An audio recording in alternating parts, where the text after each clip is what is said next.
The human is still inside the reactor chamber. The words barely rose above the screaming alarms, but every officer on the bridge heard them. Admiral Valera Thorne turned sharply toward the security display as red emergency lights strobed across the command deck of the battleship Valiant Spear. Outside the reinforced viewports, the plasma storm swallowed the stars in violent waves of blue fire, each surge hammering the ship hard enough to rattle the steel beneath their boots. The smell of overheated circuitry drifted through the ventilation system. Somewhere deep below deck, another pressure seal failed with a heavy metallic groan. "Report," Valera demanded, her voice calm despite the chaos around her. A young communications officer swallowed hard, violet fingers trembling over the holographic console. "Primary reactor cooling systems are offline, Admiral. Internal temperatures have exceeded 800 degrees Fahrenheit. Engineering teams have evacuated sections 12 through 16. Another impact shook the ship violently. Sparks burst from the ceiling. One officer nearly lost his footing. Valera remained perfectly still, tall, and composed in her dark naval uniform, silver hair reflecting the crimson emergency lights like molten metal. "And the human?" she asked coldly. The bridge fell strangely quiet for half a second. Chief Engineer Ethan Cross refused evacuation orders. Valera's golden eyes narrowed. "Refused?" "Yes, Admiral." The officer hesitated. "He sealed himself inside the lower reactor corridor approximately 4 minutes ago."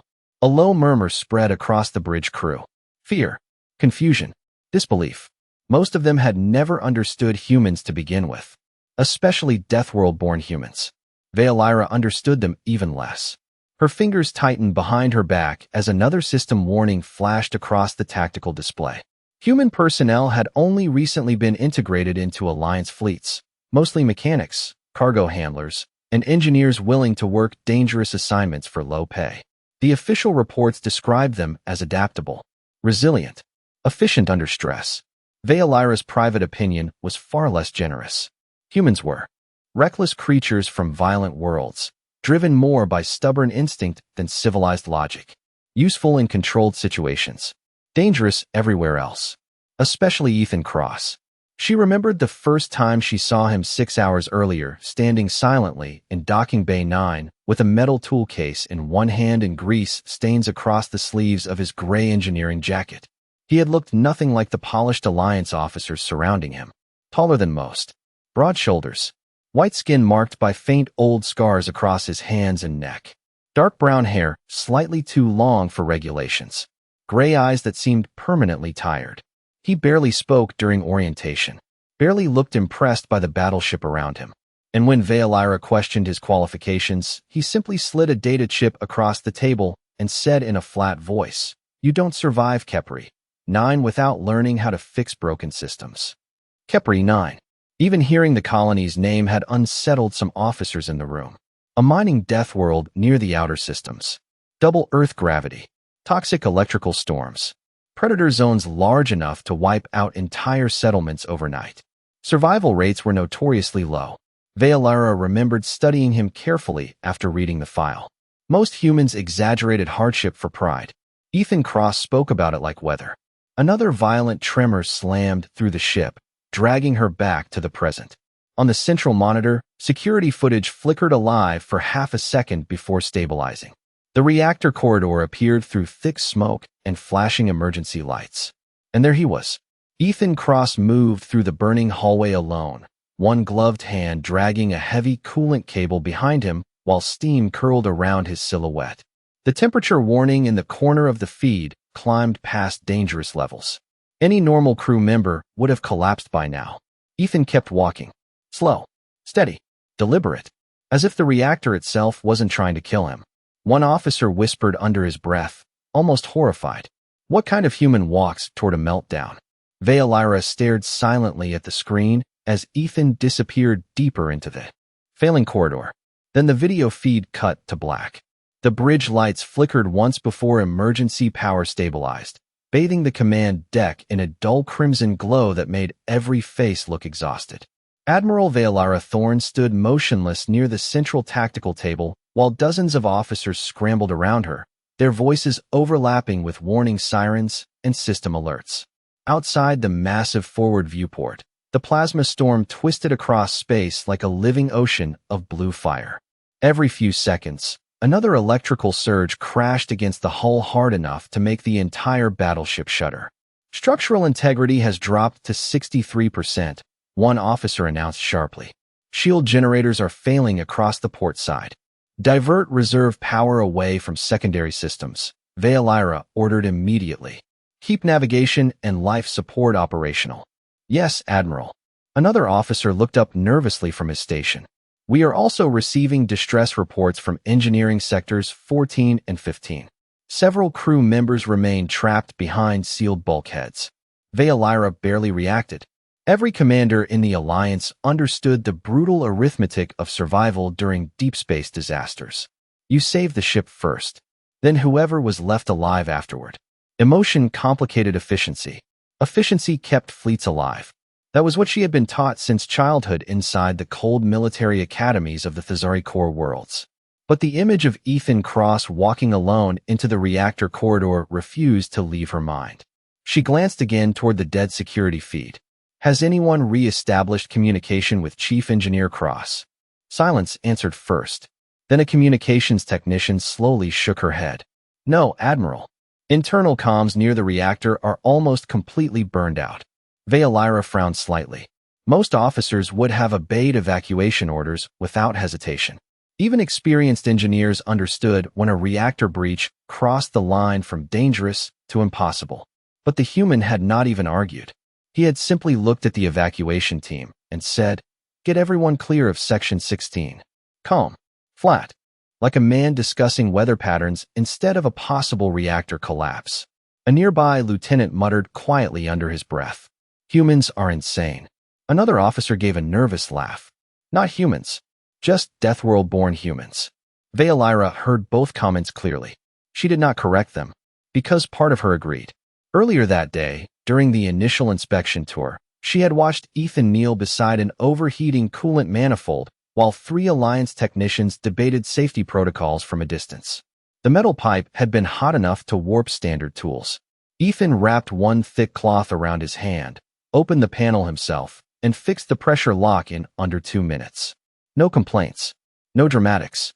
Afterward, one of the younger officers had asked him if conditions on Kepri 9 were really as terrible as the reports claimed.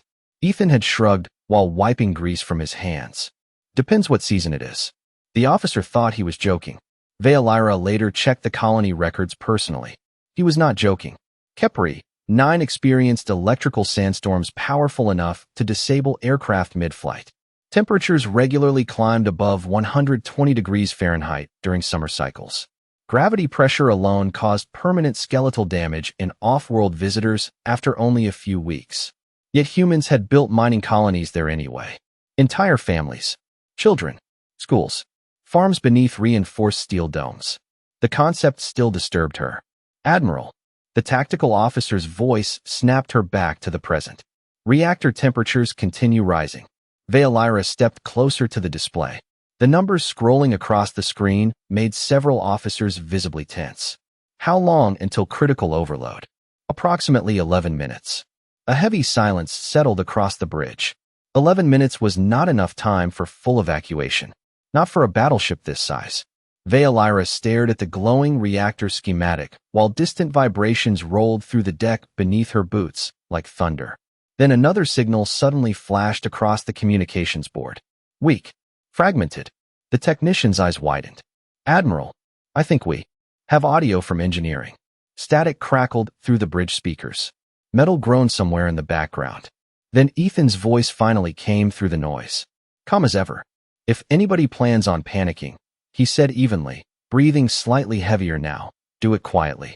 I am trying to work. For a moment, nobody on the bridge spoke. The static-filled transmission lingered through the speakers while sparks crackled faintly somewhere around Ethan Cross in the depths of the ship. Then another violent tremor rolled through the battleship hard enough to tilt several holographic displays sideways before stabilization systems corrected them again. Admiral Veilira Thorne kept her eyes fixed on the communications console. Chief Engineer, she said sharply, report your status immediately. Static hissed back at her before Ethan answered. Still breathing. His voice remained steady, though louder mechanical sounds echoed behind him now. Metal impacts. Steam release valves. The unmistakable roar of an overworked reactor core. The manual coolant relays fused together. I am rerouting them by hand. An officer near the navigation station looked horrified.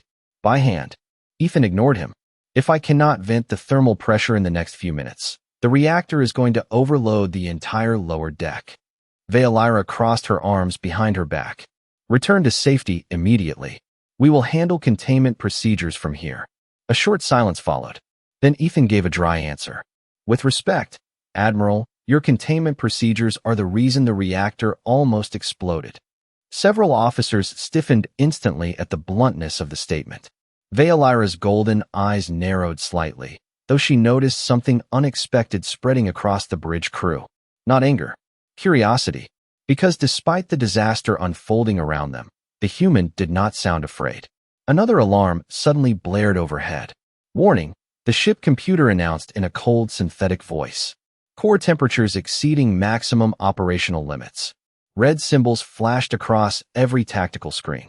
Somewhere below deck, power failed entirely for half a second before emergency systems restored lighting again. In that brief darkness, the bridge crew looked almost frozen. Ethan's voice returned through the comms, quieter this time. I need access to auxiliary pressure controls from the command deck. Veilira stepped forward immediately. Explain. Your automatic systems locked the secondary vents when the storm interference corrupted the navigation grid. Whoever designed this ship trusted the computer too much. One nervous lieutenant muttered under his breath. Typical human arrogance. Ethan apparently heard him through the open channel. No, he replied calmly. Typical human survival instinct. Veilira stared silently at the tactical readouts for a long second before turning toward her operations crew. Unlock auxiliary pressure controls. The lieutenant hesitated. Admiral, protocol states only senior tactical officers may authorize manual reactor bypasses during combat conditions. Veilira's expression hardened instantly. Then consider this your authorization. The controls unlocked with a sharp electronic chime. Deep below the bridge, heavy mechanical systems groaned awake inside the engineering decks. Ethan exhaled softly over the comms. That helps. Can you stabilize the reactor? Veilira asked. A loud metallic crash echoed through the transmission first. Then Ethan answered. Maybe. Not confidence. Not fear either. Just honesty. The bridge crew exchanged uneasy looks while another wave from the plasma storm slammed against the hull, lighting the forward viewport in violent blue flashes. Veilira watched the storm carefully. The sheer scale of it still amazed her. Electrical currents thousands of miles wide twisted through vacuum space, like living veins of light. No sane captain would willingly fly into conditions like this. Yet Ethan Cross had entered an overheating reactor corridor alone without hesitation. She finally asked the question that had been sitting in the back of her mind for hours. Chief Engineer, what exactly was Kepri 9 like? For the first time since communications reopened, Ethan took several seconds to answer. The sounds around him softened slightly as if he had paused his work for a moment. Heavy gravity. Acid storms.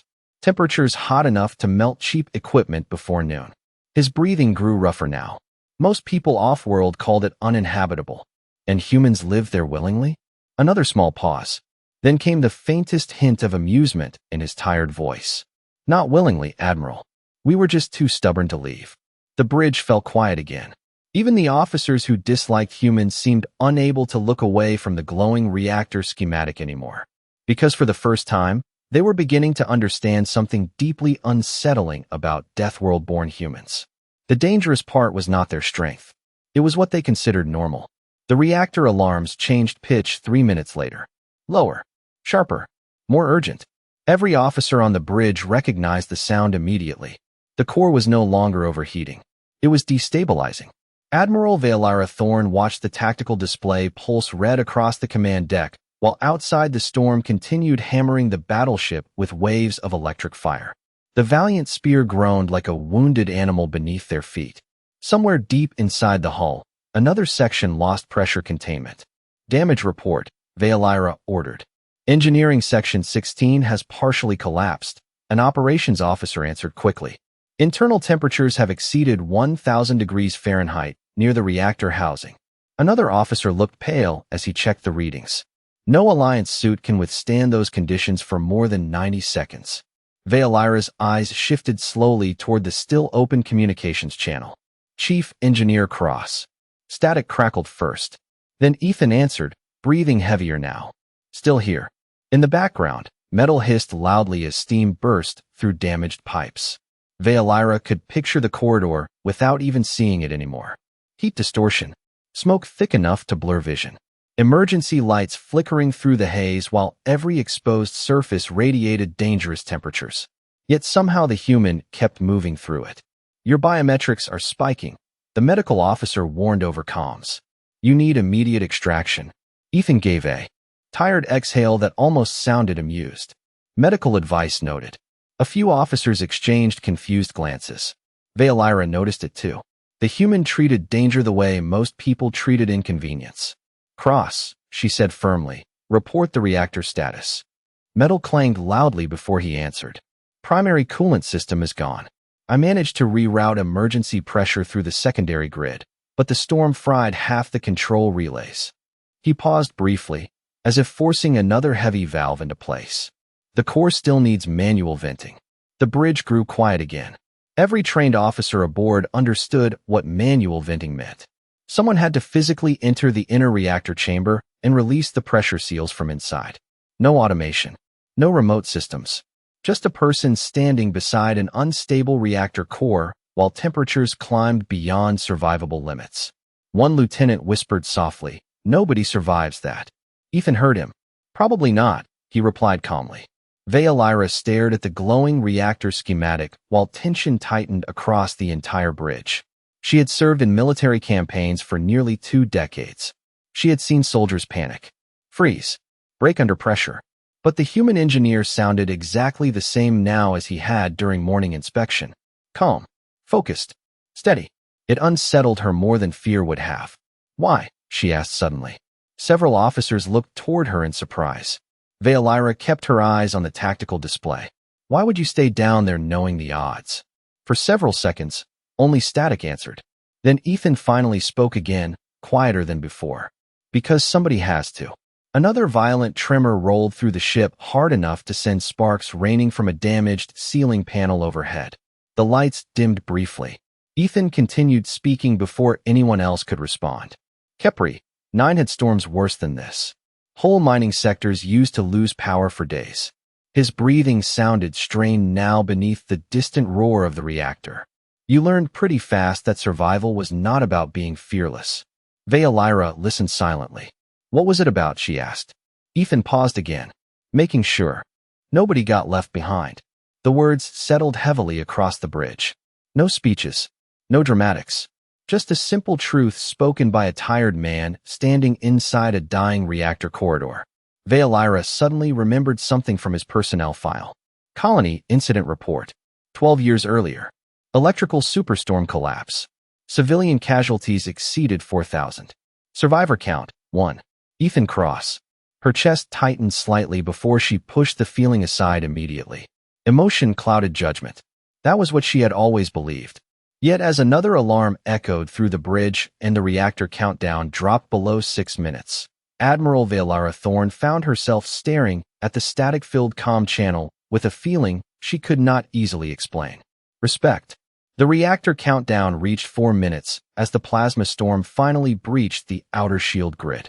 The impact slammed through the Valiant spear with terrifying force, throwing several bridge officers against their consoles while emergency lights flickered wildly overhead.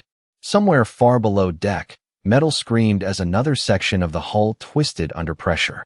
Admiral Veilira Thorne caught herself against the tactical table without taking her eyes off the reactor display. The glowing schematic now pulsed a violent crimson. "Shield integrity at 19%, an officer shouted.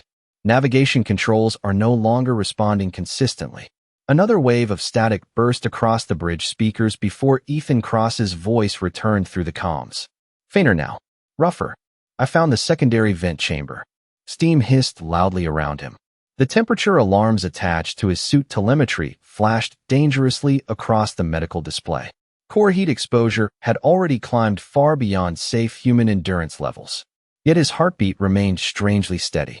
Chief Engineer, the medical officer warned urgently, "Your internal temperature is rising too fast. You need immediate extraction." Ethan coughed once before answering. "Little busy for that right now." A few nervous officers almost laughed despite themselves. The humans sounded exhausted, overheated, possibly dying, and still somehow sarcastic. Veilira stared silently at the telemetry feed. The numbers did not make sense. Most Alliance species would have collapsed long ago inside conditions like those. "Cross," she said carefully. "How are you still functioning?"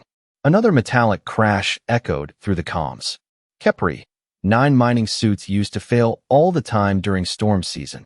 Ethan answered between strained breaths. "If you stopped every time conditions got ugly, people died." He paused briefly. "You learned to keep moving." Veilira glanced around the bridge. Nobody spoke anymore. Even the officers who openly distrusted humans earlier now listened to him with quiet disbelief. Because the terrifying part was not that Ethan Cross survived suffering. It was that he spoke about it like routine maintenance. Another warning flashed across the reactor display. "Critical pressure thresholds approaching. 3 minutes remaining." Ethan suddenly spoke again, sharper this time. "Admiral, I need manual authorization to open the inner vent seals." The operations officer immediately shook his head. "Impossible. The chamber will flood with thermal discharge." Ethan answered calmly. "That is kind of the point." Veilira stepped closer to the console. "What happens to you if the seals open?" Silence lingered over the comm channel for a second too long. Then Ethan finally answered with brutal honesty. "Probably nothing good." The bridge fell quiet again except for the distant thunder of the storm hammering the hull. Veilira studied the reactor map, while thoughts collided painfully inside her mind. Alliance doctrine valued order, calculation, survival through controlled sacrifice. But Ethan Cross was risking himself for people he barely knew aboard a ship that had treated him like disposable labor only hours earlier. She realized suddenly that she did not understand humans at all. "Admiral," the lieutenant beside her said carefully, "if the vent chamber opens while he is still inside." He did not finish the sentence. He did not need to. Veilira looked back toward the storm raging outside the viewport. Violent blue currents twisted endlessly across the darkness of space like the universe itself was trying to tear the ship apart. Then she made her decision. "Authorize the vent seals." The bridge officers froze. "Admiral, do it now." The command echoed across the deck with cold authority. The operations officer obeyed immediately. Deep inside the engineering levels, enormous mechanical locks began disengaging one by one with heavy metallic booms that vibrated through the entire ship. Ethan released a slow breath over the comms. "That should stabilize the pressure." Veilira kept her voice steady. "And you?" For the first time since this disaster began, Ethan sounded tired enough to reveal the truth beneath the calm. "I am about to find out." Then the comm channel erupted in static as the inner reactor chamber doors slowly opened. The entire battleship shook as the reactor chamber vents finally opened. A deafening roar thundered through the lower decks, while superheated pressure blasted into the emergency exhaust tunnels beneath the ship. On the bridge, several holographic displays flickered violently before stabilizing again. Then, slowly, the reactor temperature readings began to drop. One officer stared at the numbers in disbelief. "Core pressure is decreasing." Another looked up sharply from navigation controls. "Power fluctuations are stabilizing across all primary systems." A quiet wave of relief moved through the command deck, but Admiral Veilira Thorne did not relax. Her eyes remained fixed on the communications console. "Chief Engineer Cross, report." Static hissed through the speakers. No answer. Veilira's chest tightened slightly. "Cross." More static followed. Then finally a weak sound came through the comms. Heavy breathing. Slow footsteps scraping across metal. Ethan's voice returned several seconds later, rough and exhausted now. "Reactor is stable." The bridge crew released collective breaths they did not realize they had been holding. But Ethan kept speaking before anyone could respond. "There is one problem." Veilira stepped closer immediately. "Explain." A metallic groan echoed somewhere behind him. "The vent controls overloaded when the pressure released. Inner chamber doors are jammed shut." Silence spread across the bridge again. Even without technical expertise, Everyone understood what that meant. Ethan was trapped inside the reactor section. How long until environmental conditions become fatal? Veolyra asked quietly. The medical officer checked the telemetry feed with visible concern. At current exposure levels, maybe 15 minutes. One young officer lowered his eyes. Another whispered softly, "Stars help him." But Ethan surprised them again. Instead of panic, his voice carried the same tired calm as before. 15 is generous. Veolyra stared at the reactor map. Rescue teams could not reach him in time through the collapsed engineering corridors. The storm still battered the outer hull hard enough to prevent shuttle deployment. Logic presented only one conclusion. The human engineer had saved the ship at the cost of his own life. Yet Ethan himself sounded strangely unconcerned about it. "Cross," Veolyra said carefully.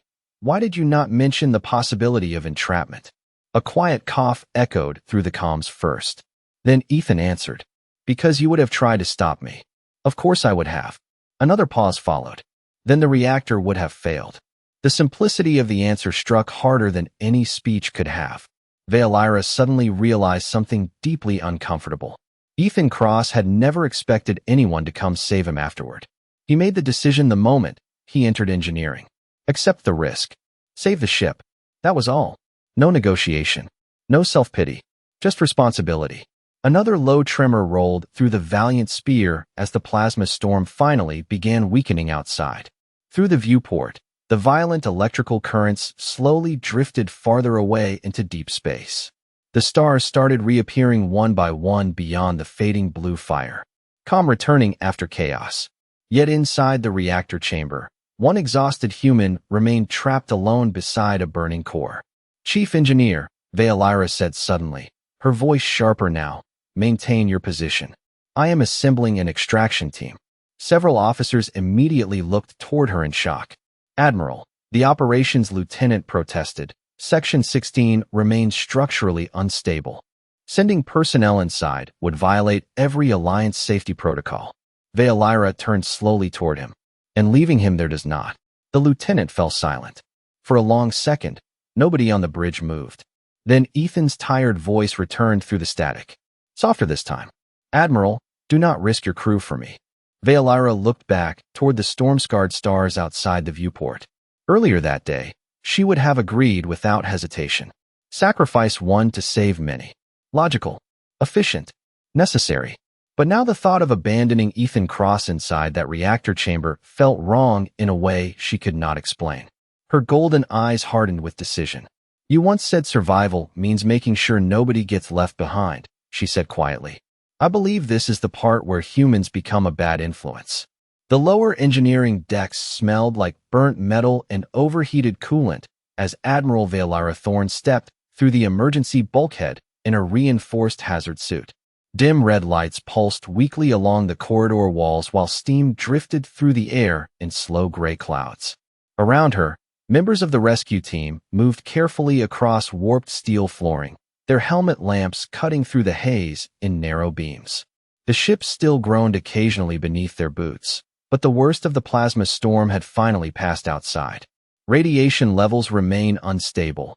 One technician warned through the suit comms. "You should not be down here personally, Admiral." Veolyra ignored him and kept walking. The corridor ahead looked barely recognizable anymore. Sections of the ceiling had partially collapsed. Coolant pipes hissed violently through cracked seals.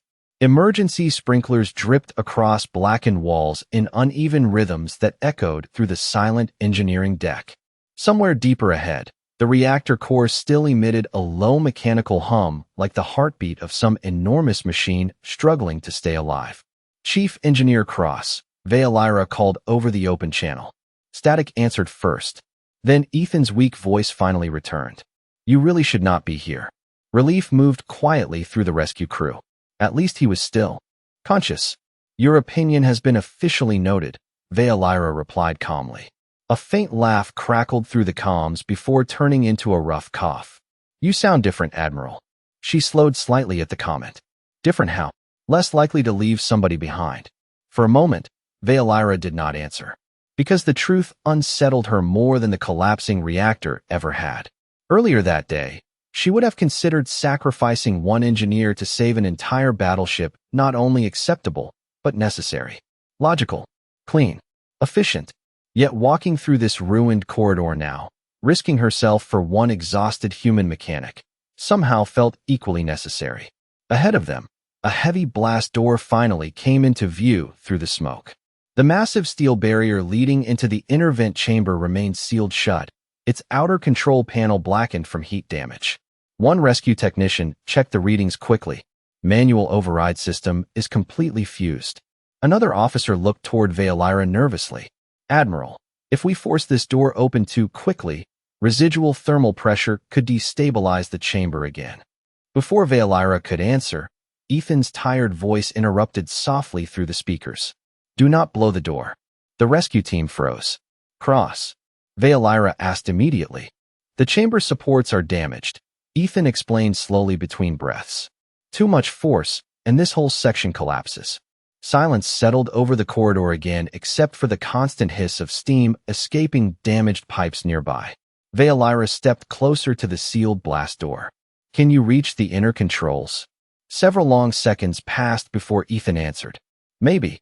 His breathing sounded weaker now. Slower. But I am not exactly moving fast anymore. Veolyra closed her eyes briefly behind the visor. She could picture him alone inside the reactor chamber, exhausted beyond human limits after hours beside a failing core. Most officers she had commanded would have broken long ago under those conditions. Ethan Cross simply kept working. Cross, she said quietly, why did you become an engineer?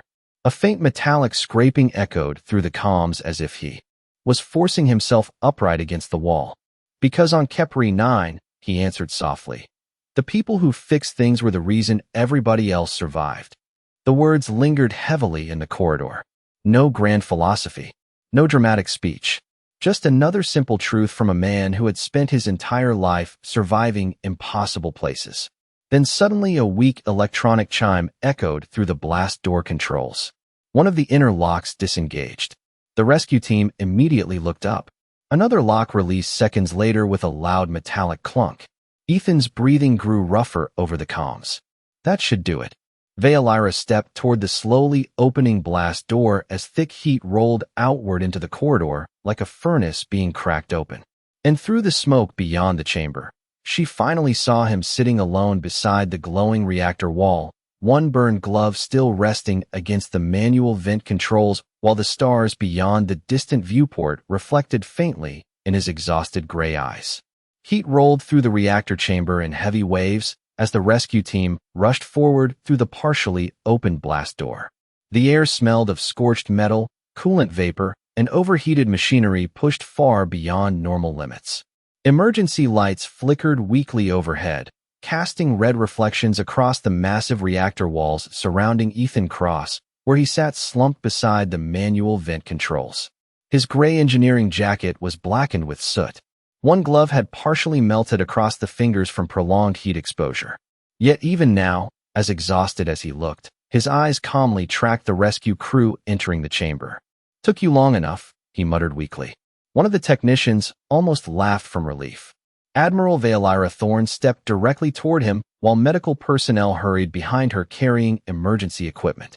Up close, the extent of the heat damage became painfully obvious. Ethan's skin looked pale beneath the soot streaks across his face. Sweat dripped from his hair in slow, steady lines, while the reactor chamber's remaining heat shimmered through the air around him like invisible fire. Still, he remained conscious, still alert enough to crack jokes. Veolyra stopped beside him and crouched carefully. You are either incredibly brave, she said quietly, or deeply irrational. Ethan gave the faintest tired smile. Those are not mutually exclusive. The answer surprised a short breath of laughter out of her before she could stop herself. The sound felt strange in a room that had nearly become his grave only minutes earlier.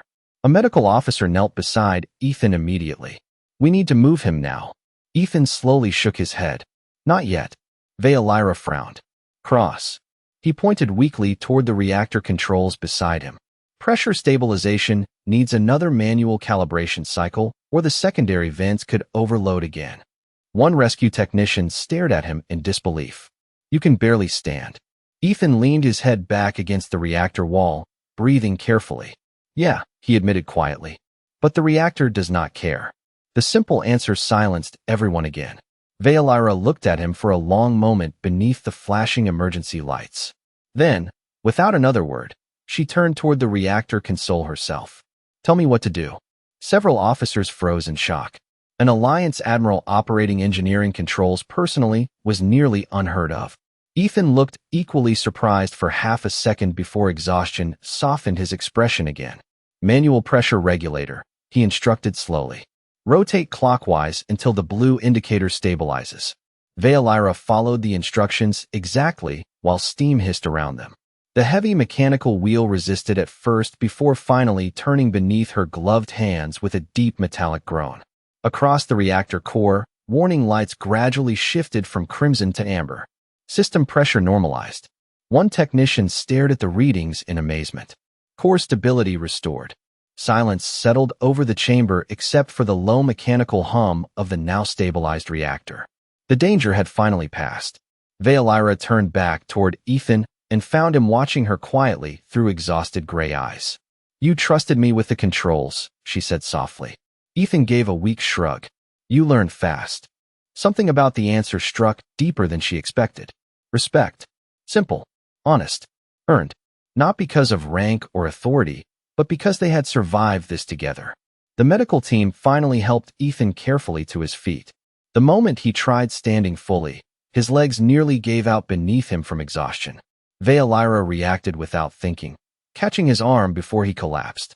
For one brief moment, the two simply stood there surrounded by flickering reactor light and drifting steam while the rescue crew pretended not to notice.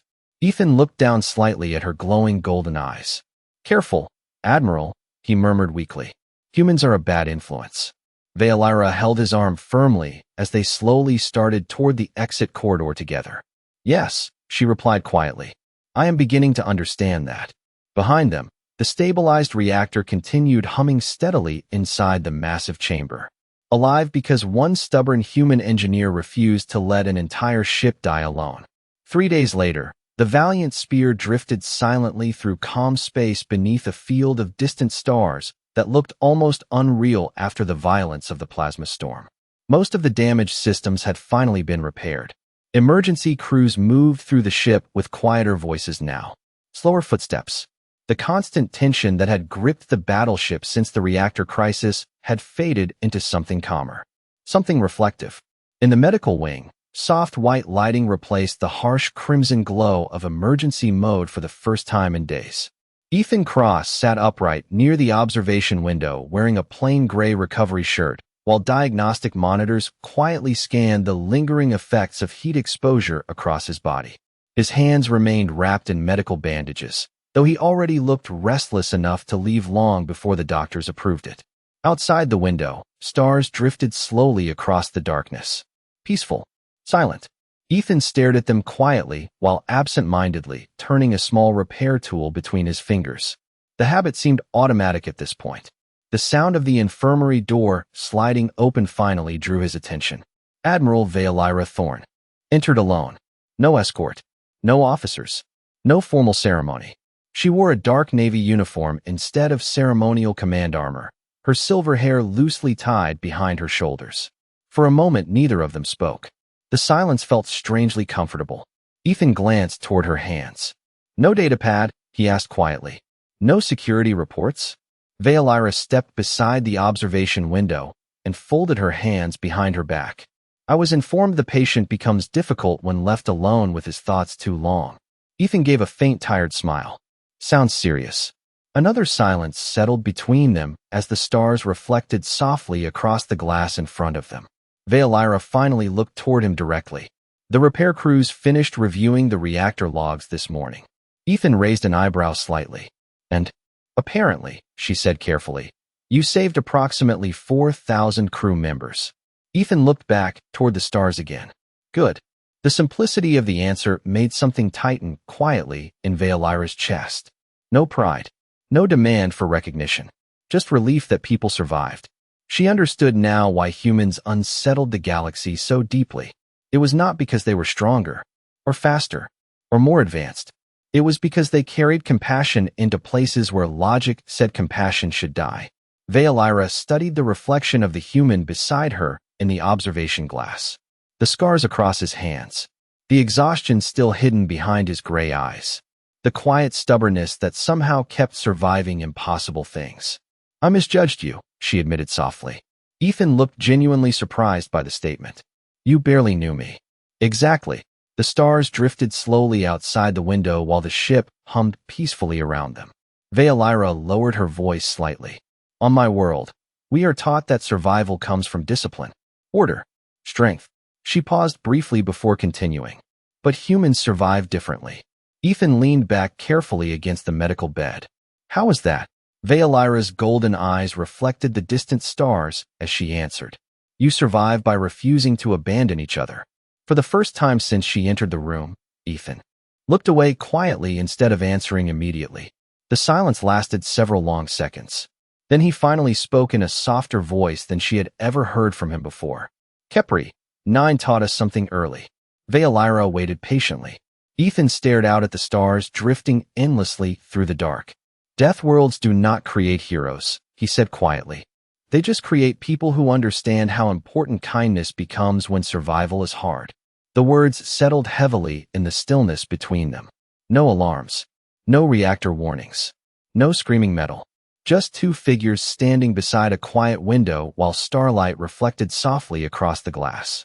Veilira looked at the human engineer beside her and finally understood something the galaxy had missed for a very long time. Humanity was terrifying not because they came from death worlds.